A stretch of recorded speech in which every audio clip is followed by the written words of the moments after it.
Bonjour, bienvenue, nous sommes lundi 31 janvier 2022. Félix Antoine Tshisekedi à l'embouchure du fleuve Congo, coup d'envoi, pose de la première pierre en vue de la construction du port en eau profonde, coût de travaux, mais aussi la durée, on parle de 15 ans à dater donc d'aujourd'hui. Un projet titanesque, puis question 15 ans. Après que les gros porteurs de paquebots, des bateaux puissent transiter par Abidjan, par Pointe-Noire, mais ça va directement de l'Europe pour Kinshasa.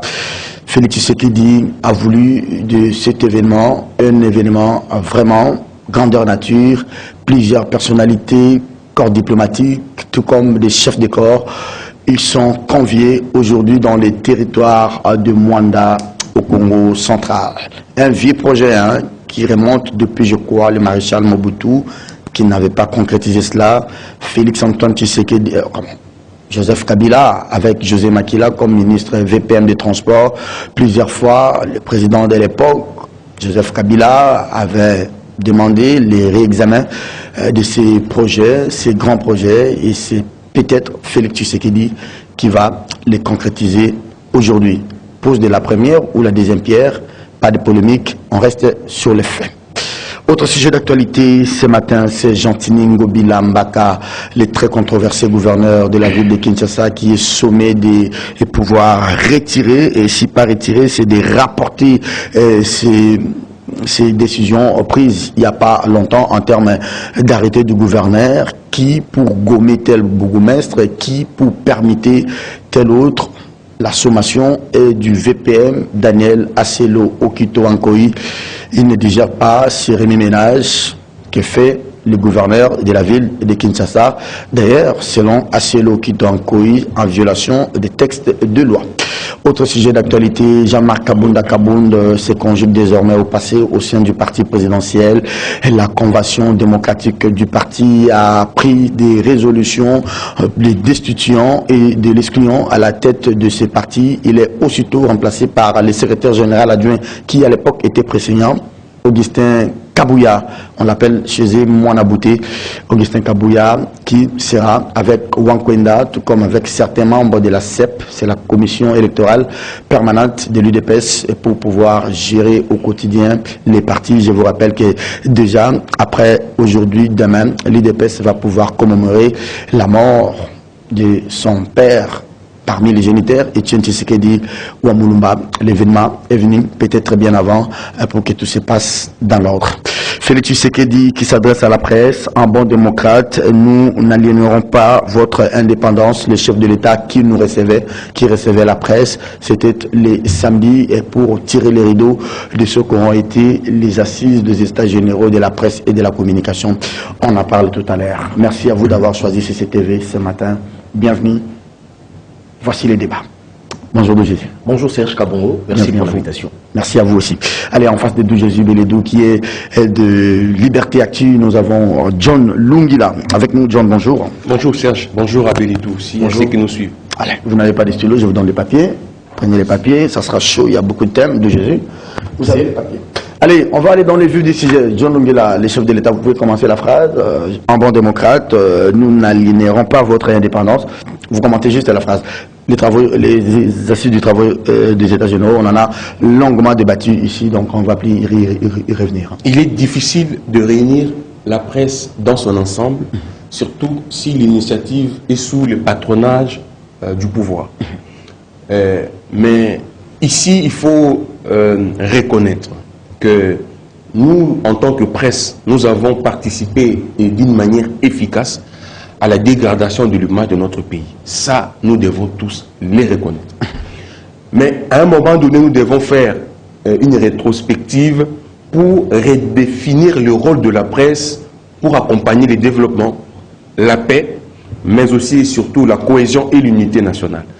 Et ce travail, on ne peut pas les confier aux maçons, on ne peut pas les confier aux économistes, c'est aux communicateurs, pour ne pas dire aux journalistes à qui on doit confier ce travail. Et je pense que le chef de l'État a vu juste pour transcender les lignes éditoriales, les appartenances ou les acquaintances politiques, pour ramener la presse dans son ensemble et leur faire voir l'intérêt général qui prime aujourd'hui, qui est le Congo. Très bien. Et donc, quand le chef de l'État utilise ces mots d'aliénation, il sait que la presse doit être libre. Il sait que dans un état de droit, la liberté d'expression est de mise et doit rester en tant que telle. Mais cette liberté d'expression n'est pas au-delà de la citoyenneté ou de l'appartenance ou de l'amour qu'un citoyen doit exprimer vis-à-vis de son pays. Et donc, le chef, pour moi, il est vrai, il nous demande d'être libre, de continuer à faire notre travail, mais d'utiliser le point commun, si je peux le dire comme ça, le Congo. Et de ne pas oublier, nous sommes journalistes, on peut tout dire, on peut tout écrire, mais nous devons mettre en avant-plan le côté citoyen, le côté congolais. Garder l'image de marque du pays. Exact. Là, moi, je suis d'accord avec lui. Il semble que le Congo est très mal vendu, si c'est voulu ou ce n'est pas voulu, si c'est délibéré ou ce n'est pas délibéré, par nous, comme vous l'avez dit à l'entame de l'émission, tout comme par les médias occidentaux. Mais exactement, et ça ne profite pas à notre pays.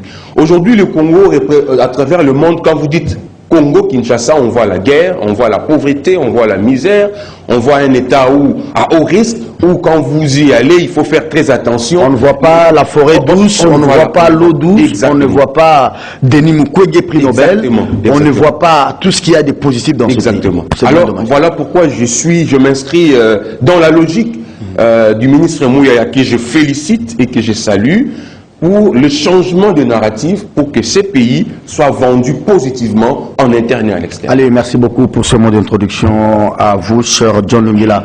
D'où je suis à vous. Je remarque que jusque-là, vous n'avez encore rien noté sur vos feuilles. C'est pas grave, c'est pas ça les plus importants. Le vrai défi, à mon avis, et on en a d'ailleurs longuement discuté avec vous hier, le soir à Kitambo, c'était la mise en application, c'est l'après les travaux. Justement, oui.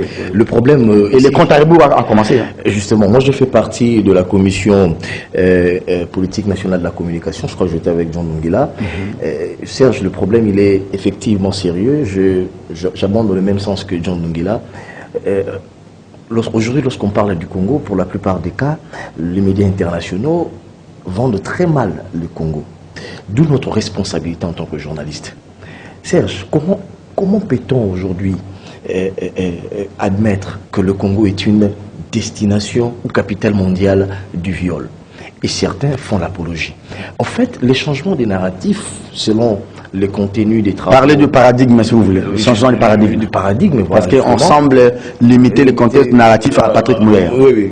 Le changement des paradigmes dont on parle ici, Serge Kabogo, appelle aussi à un aspect patriotique, à un sursaut patriotique à la citoyenneté.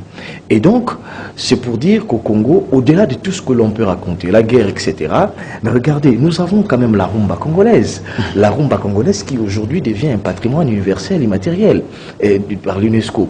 Et donc, nous, en tant que citoyens, nous, en tant que journalistes, nous devons vendre cet aspect des choses. Ne demandez pas aux autres de faire notre boulot. Justement, mais écoutez, nous avons le poumon mondial ici, la grande forêt, la forêt équatoriale. Mais on n'en parle que peu. Vous avez les cobaltes pour les batteries électriques. On a le sous-sol, on a la faune, le flore. Et donc, ce sont des aspects que nous devons mettre en avant-plan pour, justement, vendre autrement la bonne image du Congo. Mais au-delà de tout ce que nous pouvons évoquer, il se pose une question de viabilité de médias. La responsabilité, comme vous l'avez dit... Là, vous touchez à ma commission. Justement. Serge Kabogo, moi je pense que le vrai problème commence maintenant, après les travaux. Parce que... On va commencer par où? On va appuyer où?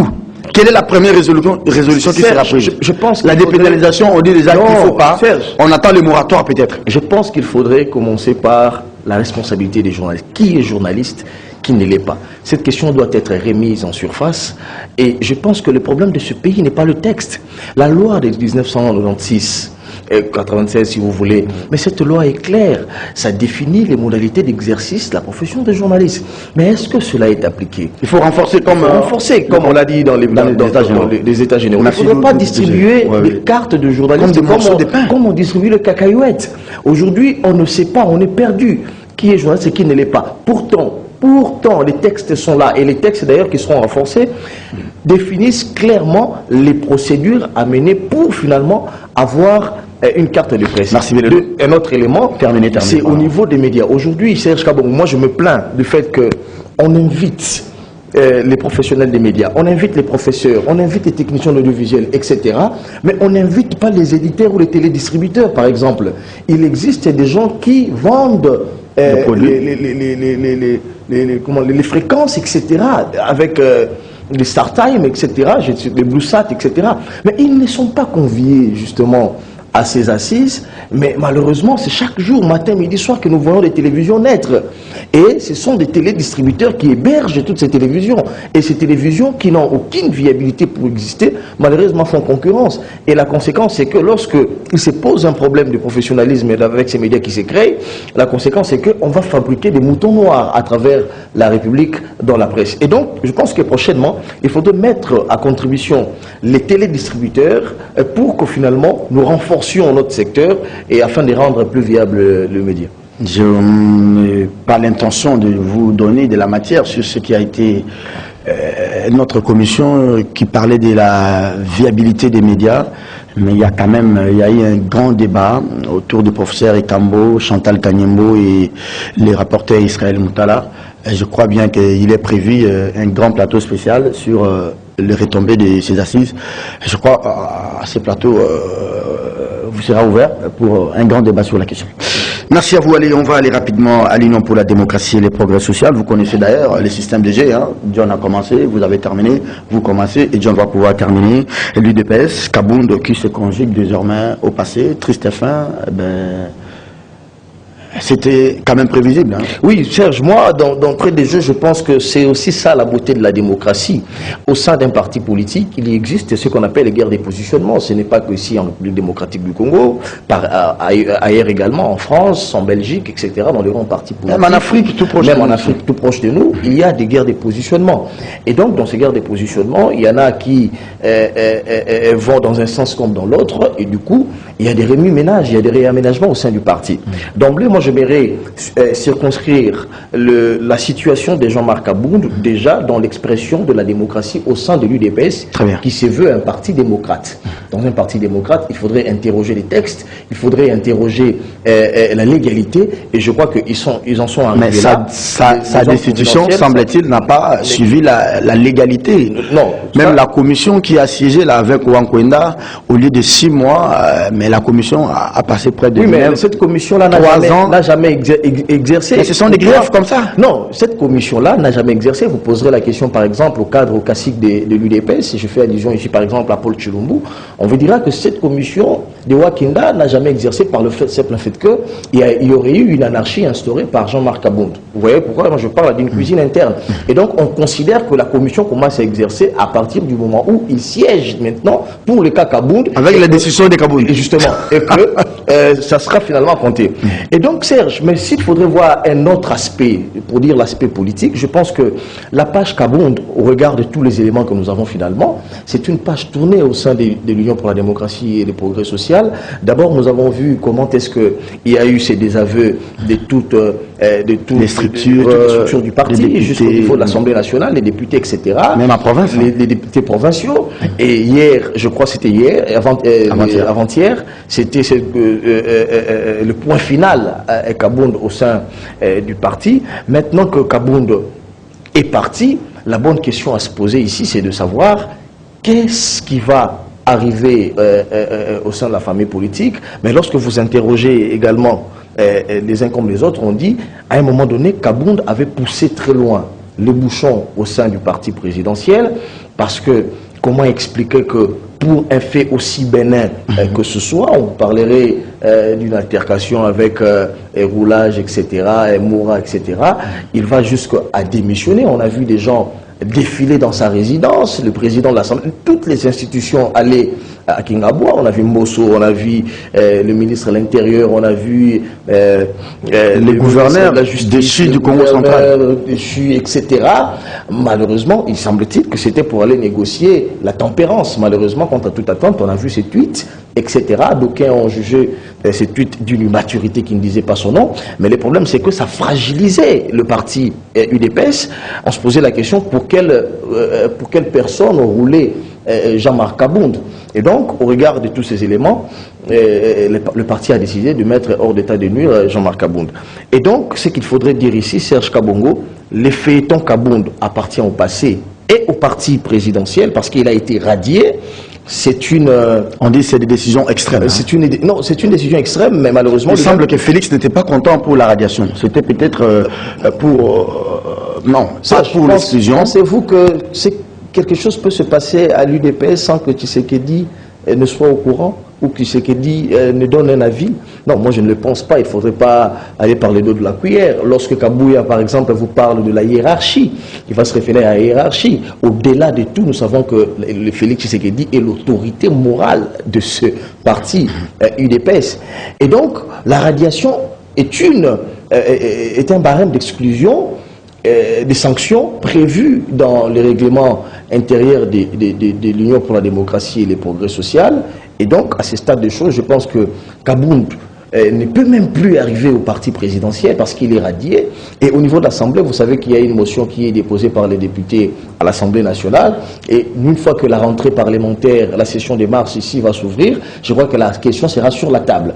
Et donc, il faut oublier les cas par Kabound. Maintenant, il faut voir comment l'homme va se comporter. Je vais revenir à vous. Parce qu'il faut voir la suite de l'IDPS. Justement, il faut aussi voir comment l'homme va se comporter. Je voulais en arriver là. Okay. Il faut voir maintenant comment Kabound va se comporter.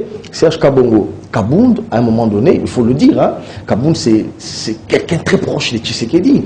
C'est quelqu'un qui a été à la manœuvre, comme on le répète toujours, lorsqu'il fallait basculer des majorités présidentielles. C'est quelqu'un qui en avait appelé en son temps à ce que la base demande à Tshisekedi de retirer la signature de Jean Val. On dit qu'il est dans le secret de la marmite.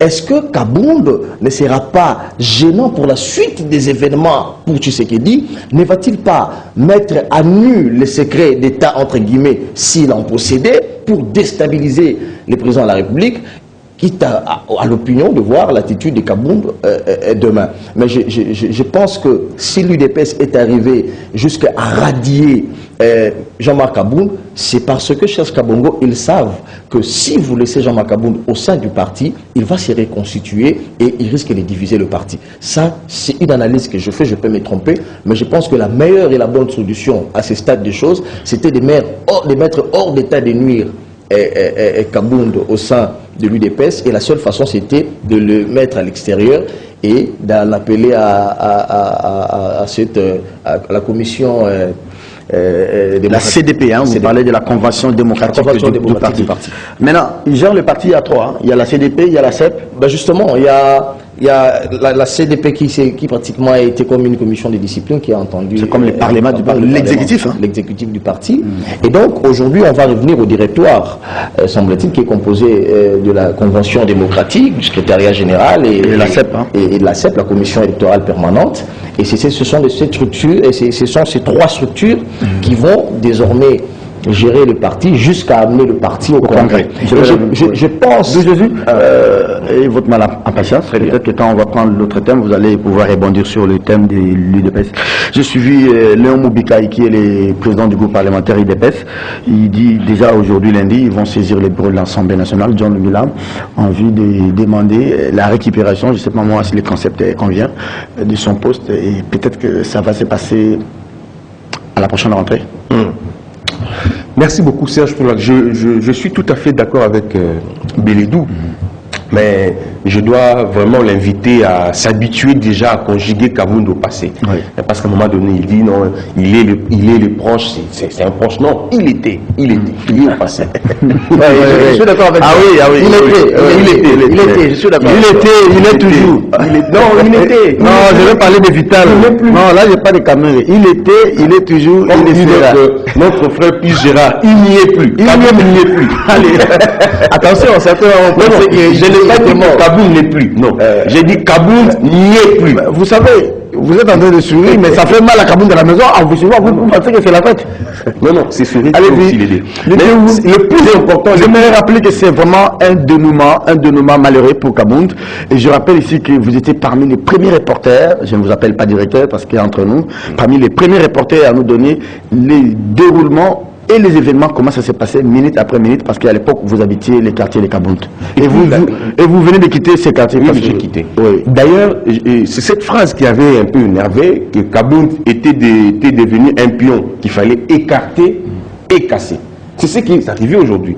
C'est-à-dire, on ne l'a pas seulement retiré la confiance et tout, mais on l'a aussi cassé, parce que vous imaginez une personne qui a investi une grande partie de sa vie. Kabound n'a jamais été opérateur économique, il n'a même pas vendu de cacahuètes. Kabound n'a fait que dans sa vie, son parcours, l'UDPS, la politique, le combat, c'est tout ce qu'il a fait dans sa vie. Il ne connaît même pas, je ne sais pas s'il connaît même faire la cuisine, mais tout ce que Kabound sait faire, c'est la politique, c'est au sein de l'UDPS.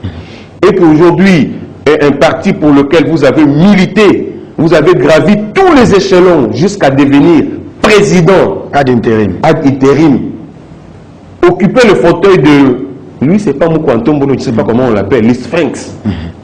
Mais, je dis, il faut travailler de manière à ce que votre sortie soit... Mais de là, vous tombez... Mais de là, vous chutez, vous parachutez, ça vous, fait très mal, hein? cassez la tête et le bras et la jambe, on ne sait même pas vous reconstituer, ça fait mal. Ça, je suis d'accord avec vous, ça fait mal. Mais à qui la faute? À qui la faute? Pas à Tshisekedi, pas à l'UDPS, pas à la commission qui a décidé de sa radiation, pas aux députés. C'est à lui-même, Kabound. C'est à lui-même. Parce que quand vous avez un certain niveau, vous atteignez un certain niveau de responsabilité, vous devez faire attention à votre comportement. Vous devez faire attention au langage. Vous devez faire attention aux relations que vous entretenez. Vous devez veiller sur tout ce qui bouge autour de vous. Parce que le malheur peut entrer par votre femme, par votre enfant, par un petit mot. Nous allons retenir dans ce pays, cette petite route du poids lourd a coûté la vie à un président de l'UDPS. La vie politique. La vie politique. Oui. Mais vous aussi, vous êtes l'une des victimes, non? Oui, mais vous avez déménagé oui, Kingabo parce que ça fait partie de l'histoire.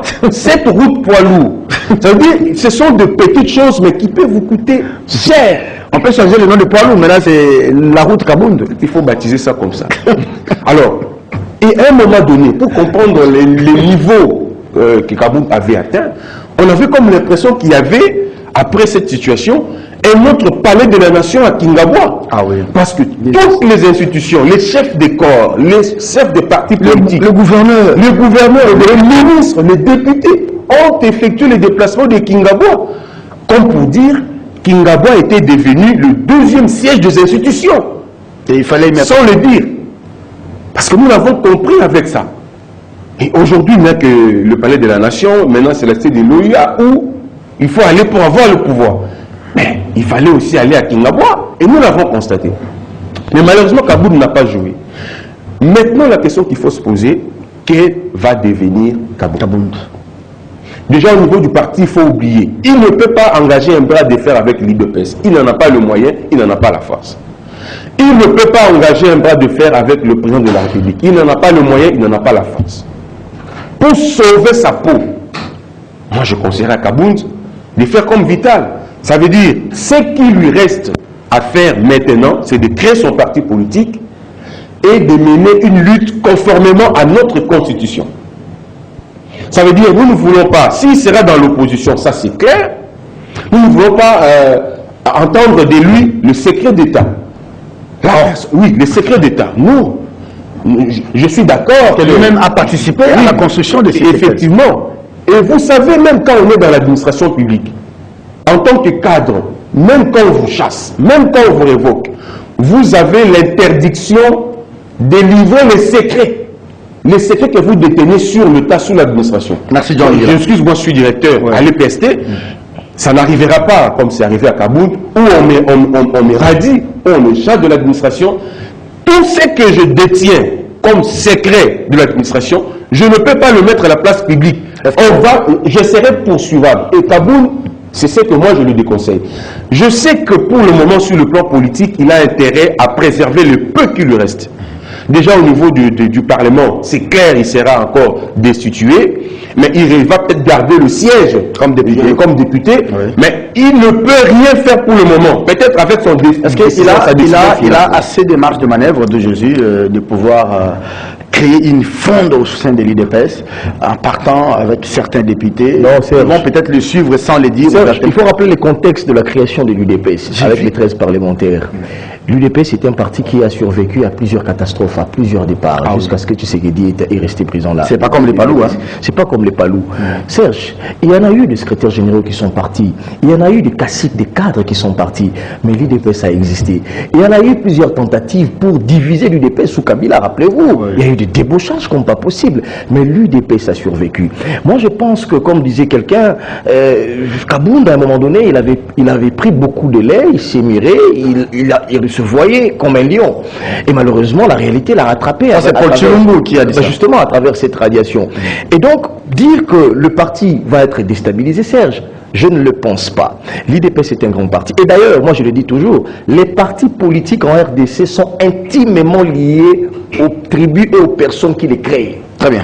Serge Kaboungou, ne rêvez pas demain s'il y a fronde entre Bemba et Fidel Babala par exemple, et que Fidel Babala allait créer un autre parti, et que les MLC... Comment avait créé son MLC? Ah, vous voyez que c'est MLC bas, je ne sais pas quoi, et cet MLC, même Kabila ne le prenait pas au sérieux. Mais ça l'a juste écouté un petit poste ministériel. Et donc Serge Kaboungou, il ne faudrait pas rêver, je pense que l'UDPS va exister, et John Lungila l'a dit, Kaboungou n'a pas le moyen... Il va rester, il va faire ce qu'on appelle en musique carrière solo, ou bien oui, c'est ce que Kabound peut faire maintenant. Il avait déjà créé des décisions finales. Il ne peut que s'appuyer. Mais avec le logo de l'UDPS, c'est ça. Oui, mais justement, il faut reconfigurer les choses. Il ne peut que s'appuyer sur la décision finale.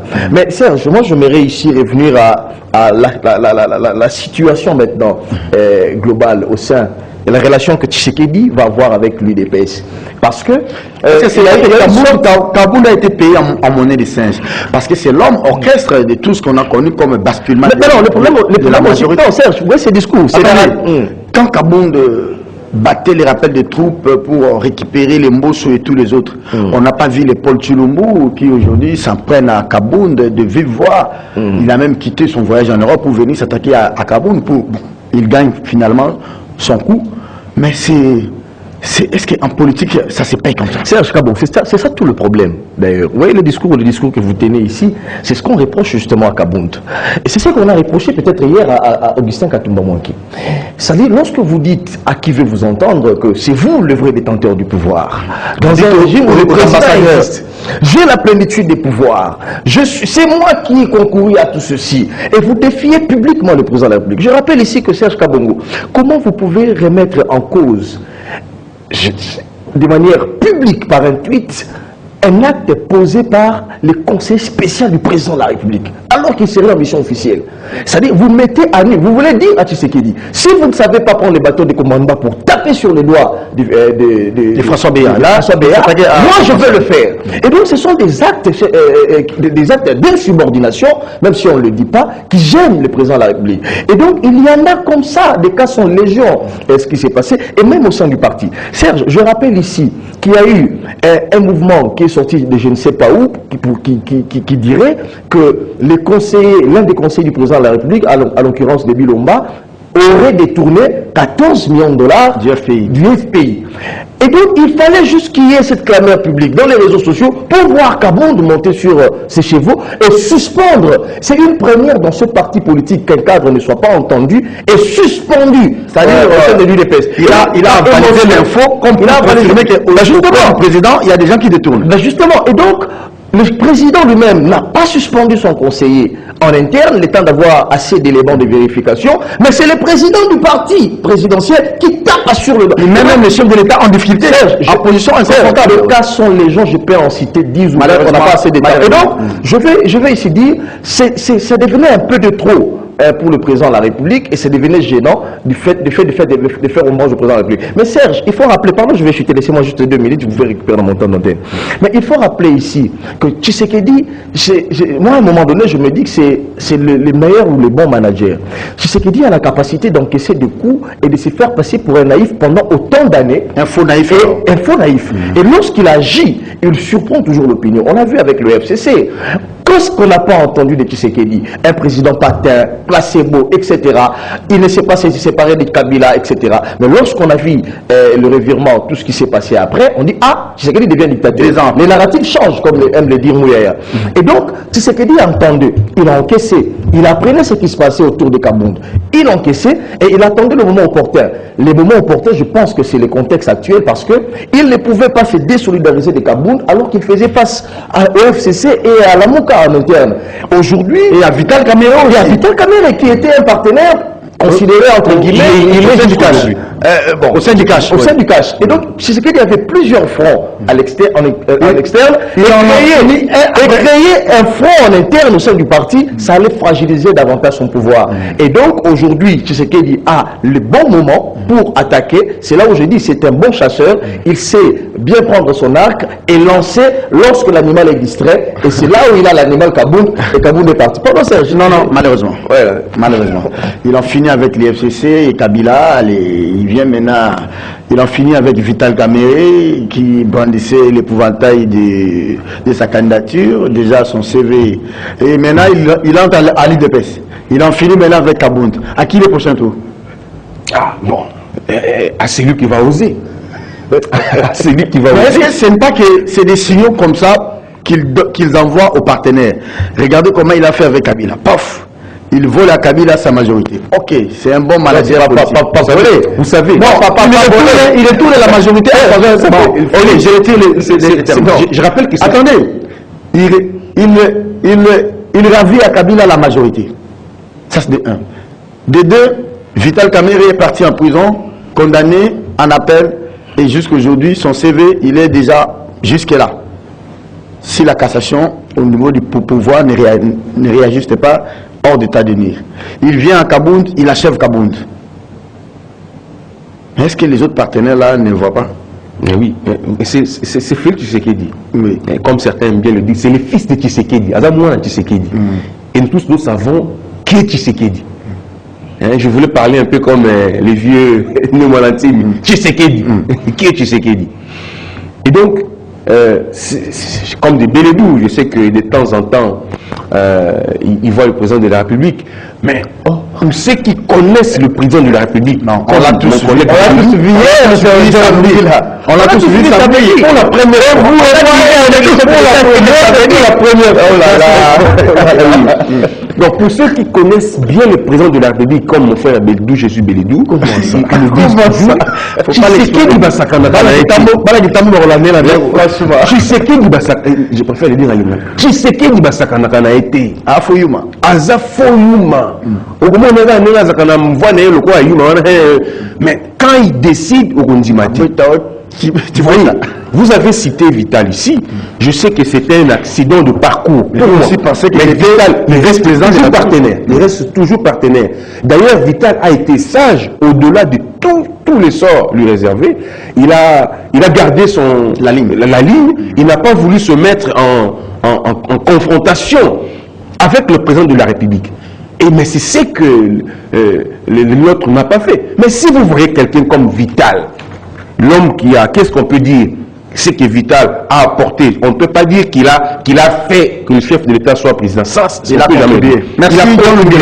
Mais on l'a vu en prison. Moi, je suis allé le visiter, j'ai vu Vital en tenue de prisonnier, j'avais des chairs de poule. J'ai dit, mais ça c'est Vital ou ce n'est pas Vital? Mais c'était lui. Pendant pour l'exercice d'un pouvoir pour lequel il s'était battu. C'est pourquoi il fallait que ça ait les leçons à tirer, c'est qu'on ne force pas la main du chef, on n'impose pas au chef, on ne met pas en demeure un président de la République. Et j'ajoute, le chef de l'État n'a pas d'amis. Peu importe la confiance que vous bénéficiez de lui, ne pensez pas que vous êtes devenu son ami. Justement, ça nous permet de prendre l'avant-dernière ligne droite de cette émission.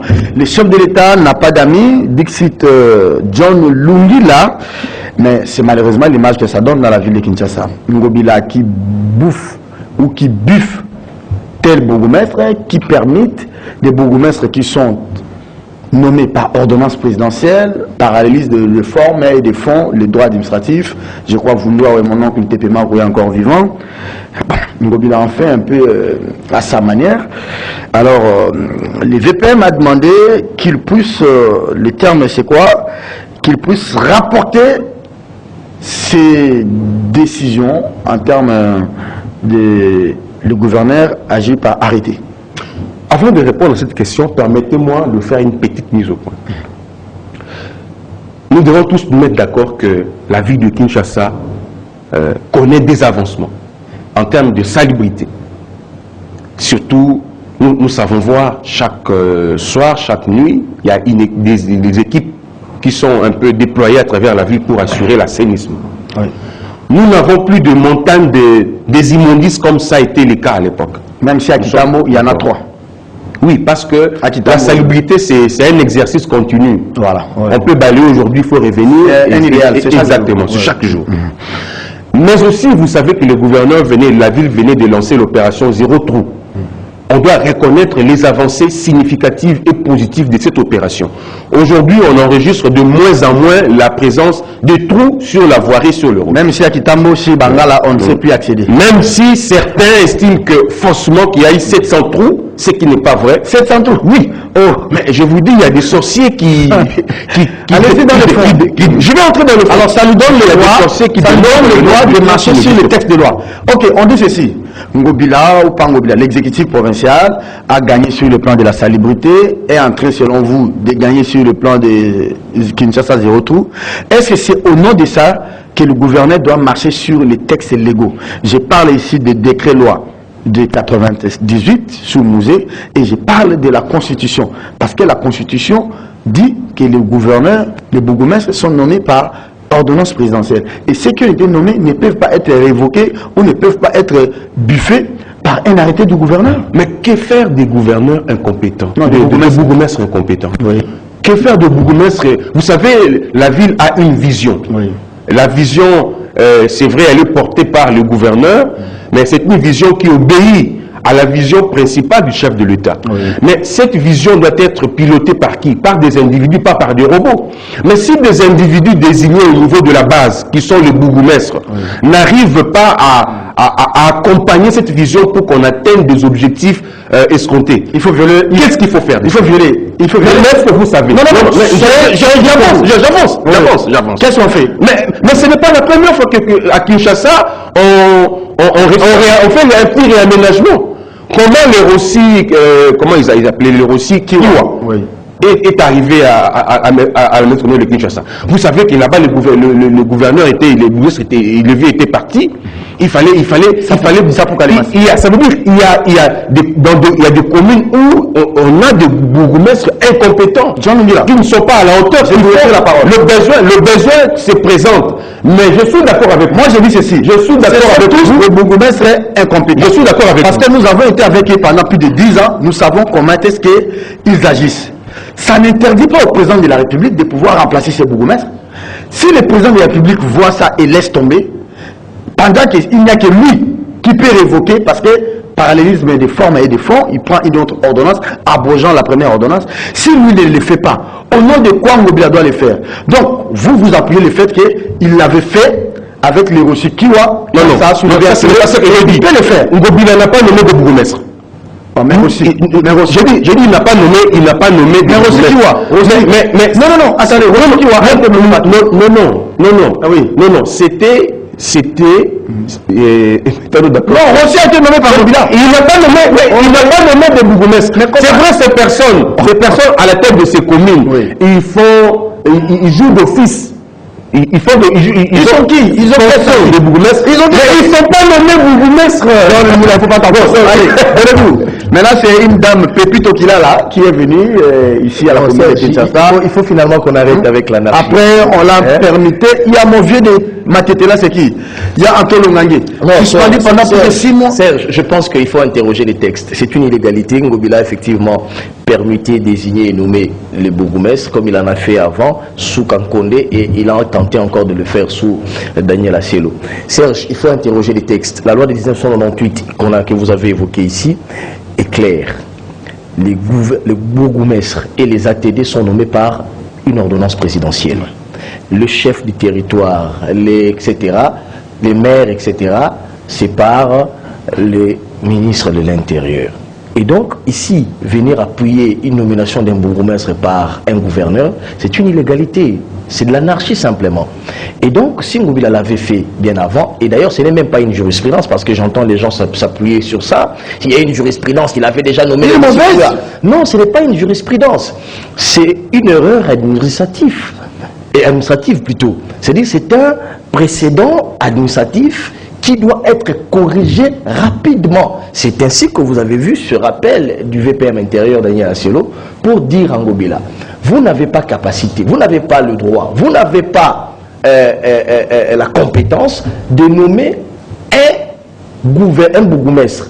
Vous pouvez suspendre, mais la nomination se passe comment? La nomination s'est faite, le vice-premier ministre de l'Intérieur, au regard de la loi, du décret loi, propose au chef de l'État, propose au président de la République. Et le président de la République prend une ordonnance sur base de la proposition du VPM. Et le Conseil des ministres entendu, justement, en Conseil des ministres en tant que patron de la territoriale. Voilà. Et donc, comme on dit en droit, c'est une compétence liée. C'est-à-dire, le président ne peut pas nommer sans qu'il y ait proposition du vice-premier ministre de l'Intérieur. Non, ça c'est la proposition de Ngobila. Ben justement. Et donc, Ngobila intervient à quel niveau? Quand vous parlez de VPM et du président de la République, il intervient à quel... Il ne peut pas saisir directement le président de la République. C'est là où je dis, c'est une anarchie, Serge. Il ne faudrait pas chercher des mots autour de ça. Mais les mal, c'est comme John Louis l'a dit d'aujourd'hui. Vous avez encore la parole. Le chef n'a pas d'amis chez Ngobila. Parce qu'il dit qu'il est, si c'est les Mbanda de Bisselele, Bifort, qu'il cite à tort. Il dit qu'il est l'ami au président depuis l'Europe. Semble-t-il que les chefs auraient des dettes morales vis-à-vis de lui. Il peut se permettre des choses comme ça. Serge, moi je n'entre pas dans ça. Je ne sais pas d'où vous tirez vos... Non, j'ai dit que c'est ce qui se raconte. Oui, moi je n'entre pas dans ça. Moi je reste dans le fait. Oui. Et donc je vous ai démontré ici qu'il y a eu une illégalité. Maintenant, la bonne question à se poser, qu'est-ce qui va se passer? Parce que la correspondance du VPM intérieur est claire. Daniel Aciolo demande à Ngobila de retirer ce décret, ces actes. Oui. S'il ne le retire pas, il va en tirer les conséquences. Alors posez-vous la question, quelles sont ces conséquences que Daniel Aciolo, en tant que VPM intérieur, peut tirer, que Ngobila peut subir s'il ne retire pas? Il y a deux conséquences. La première, en termes administratifs, la première conséquence, c'est que le VPM intérieur peut prendre un acte pour supprimer, retirer ces actes posés par Ngobila. Et il va le faire si Ngobila ne s'exécutait pas dans le délai. Première chose. Deuxième chose... Il envoie des policiers aller chercher ces bourgmestres là. Non, pas des policiers, c'est un acte, mon cher ami. C'est le patron de la territoriale. Rappelez-vous, peut-être vous avez oublié, il vient de suspendre le maire de la ville de Lubumbashi, je crois. Oui. Pourquoi? Par le simple fait que... Pardon, je termine par là. Il a entretenu une confusion. Vous donnez l'autorisation, vous retirez l'autorisation, vous donnez, ça met une confusion et du coup, il y a eu blessure. Donc, il y a eu un vice-gouverneur. Deuxième conséquence, le VPM intérieur peut suspendre Jean-Denis Ngobila. Il y a un cas, si vous voulez, il y a le vice-gouverneur du Sud Kivu qui venait d'être justement suspendu. Pas chassé, mais suspendu. Oui. Et donc, c'est la compétence du VPM intérieur. Mais je pense que Ngobila ne va pas pousser les bouchons un peu plus loin avec beaucoup d'immaturité, comme l'avait fait Kabound. Ngobila va se ressaisir et il va retirer calmement ces actes pour ne pas subir la radiation. Attention, il y a une autre face de cette émission. Il y a une autre face importante. On va en parler dans le couloir. C'est très important. C'est très important. Oui. Qu'est-ce qui est important? Vous savez, généralement, dans de pareilles mises en place, il y a toujours de préalables. Parce qu'il y a des listes. Vous voyez? Mais peut-être que Ngobila fait sans recevoir des listes. Oui. Mais voilà pourquoi. Il a placé le listes. Non, c'est ça les dessus de cartes. Les listes là, c'est que c'est de l'anarchie. C'est de l'illégalité. Les listes proviennent d'où? Depuis Jésus. C'est légal. C'est ça le problème, Ngobila.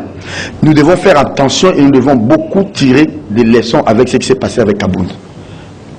Parce que ça s'est dit à l'hôtel de ville de Kinshasa. Ngobila dit aux députés que voilà, j'avais parlé avec le chef de l'État. Regardez les téléphones. Voilà, j'ai parlé. Il ne va rien faire. C'est mon ami depuis l'Europe. Le chef n'a pas d'amis chez Ngobila. Vous avez invité les chefs pour les âmes de ici. Jusqu'aujourd'hui, il n'y a même pas la première pierre. Vous pensez que Félix ne le voit rien? Vous avez dit à Félix, non, il faut aller à Bandal, Kini Bopeto. Regardez la poubelle là sur l'avenue Kassavou. Mais il y a quand même des améliorations. Oui. Ça, il faut l'admettre, Serge. Il y a des améliorations au niveau par exemple, la voirie. On sent que... Mais on voit qu'il y a Bandal. On voit qu'il y a... il n'y a pas qu'à Bandal. Il y a dans les grandes artères. Moi, j'étais à Mokali. Moi, j'étais à Mokali. Moi, j'étais à Mokali. Parce que tu fréquentes Mokali. Andungandunga. Tu connais Ndungandunga? Tu connais pas Ndungandunga? Non, faut pas... Moi, j'étais à Ndungandunga. J'ai vu, il y a la lumière, il y a les routes qui sont alphatées. Allez, madame, le plus important aujourd'hui, c'est que quand on parle de l'anarchie, justement, il faudrait en parler pas avec complaisance. Il y a eu de l'égalité et Ngobila doit tirer les conséquences. Allez, nous rendons l'antenne, madame, messieurs. Merci à vous. Merci à Jésus Bélédou pour ces belles analyses. Vous allez me saluer votre épouse, qui est ma petite sœur. Les enfants aussi. Merci. Allez, John Lungila. Pareil pour madame Gracia Kabongo. Très bien. Merci à vous aussi, chers téléspectateurs. Et madame Magui. Merci à John Lungila. Madame, monsieur, on n'a pas pu aborder les thèmes très importants. Malheureusement, nous allons rendre l'antenne. Je rappelle que Félix-Antoine Tshisekedi, président de la République, fait les déplacements de l'embouchure du fleuve Congo aujourd'hui à Banana, précisément dans les territoires de Mwanda, pour le go du travaux de la construction du port en eau profonde. Durée des travaux, 15 ans. 9h30, prenez rendez-vous avec ce magazine demain. Avec le même plaisir.